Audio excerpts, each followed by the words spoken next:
TRS MLC Naradasu Lakshmanarao పెళ్లికొడుకయ్యారు. 61 ఏళ్లున్న ఆయన 41 ఏళ్ల వర్షను ప్రేమ వివాహం చేసుకున్నారు. కొంతకాలం క్రితం వారిద్దరి మధ్య ఏర్పడ్డ పరిచయం ప్రేమగా మారడంతో ఇద్దరు ఒక ఇంటివారయ్యారు.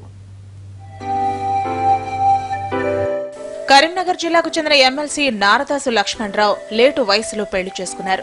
గతంలో పీపుల్స్ వార్ లో పనిచేసిన నారదాసు తెలంగాణ ఉద్యమంలోనూ క్రియాశీలకంగా ఉన్నారు. ప్రత్యేక రాష్ట్రం ఏర్పడ్డాక ఎమ్మెల్సీ అయ్యారు. విప్లవోద్యమాలు రాజకీయాల్లో పడి పెళ్లి గురించి ఆలోచించిన నారదాసు ఇప్పుడు పెళ్లి చేసుకున్నారు.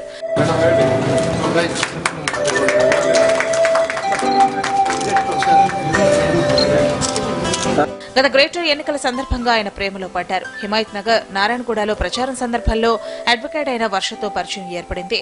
అది కాస్త ప్రేమగా మారింది. వర్ష కూడా టీఆర్ఎస్ మహిళా విభాగానికి అధ్యక్షురాలు.